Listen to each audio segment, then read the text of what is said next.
Now, Channel 3 early warning weather with meteorologist Mark Dixon.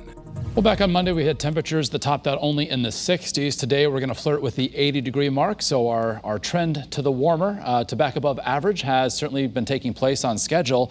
Here in the noon hour, we range from the upper 60s to low 70s, inland between 70 and 75 along the shoreline. Again, this afternoon, 75 to 80 should do it for high temperatures. And if you like this late summer warmth, you'll want to certainly enjoy today, as we're going to trend much cooler as we head into the last weekend of the summer season. Right now, we have a southwesterly component to the wind at around 5 to 10 miles an hour, so that's bringing in the warmer air, but also an air mass that's, relatively speaking, a bit muggier. We've got values here, dew point values back in the 50s inland, low to mid 60s along the shoreline, and our ICAM view from Hartford showing we still have that haze or that smokiness out there from the wildfires out west, but as well some scattered cloud cover today, looking live from 36 stories up atop Hartford 21 to the east.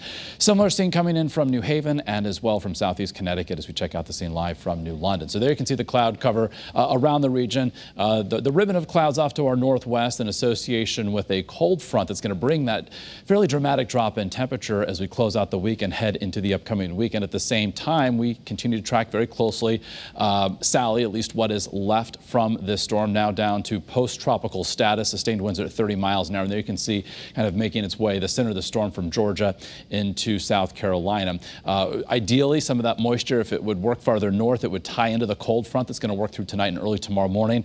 But it looks like the chances of that doing so very low. There could be some showers overnight into early tomorrow morning. We can show you this on Futurecast. Again, there is off to our northwest at 6 o'clock this evening with the cold front, some of those scattered showers, and rain is something we could use. By 11 o'clock tonight, that line of showers really diminishes as it works toward Connecticut. Meanwhile, to our south, we've got that rim note moisture from Sally. So some of that could clip coastal or southeast Connecticut by early tomorrow morning. And then basically tomorrow, any cloud cover in the morning will give way to a clearing trend as we head through the afternoon. At the same time, northwesterly flow will be kicking in and temperatures will only be topping out in the 60s. So we're watching across the western Gulf of Mexico a disturbance here that has a high likelihood of becoming a depression if it further strengthens and becomes our next tropical storm. This will be Wilfred. Meanwhile, we are also tracking out to the east of the Leeward Islands. We've got Teddy. Teddy is already now a major hurricane, Category 3 status. It's moving to the northwest in the general direction by early next week in the vicinity of Bermuda.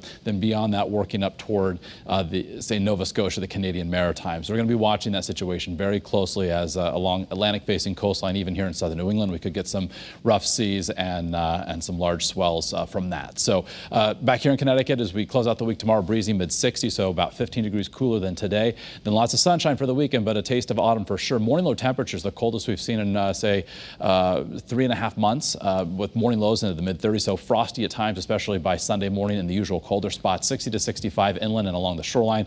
Upper 60s Monday. The autumnal equinox, the fall season kicks off next Tuesday, but temperatures trend warmer, low to mid-70s by Tuesday and Wednesday of next week.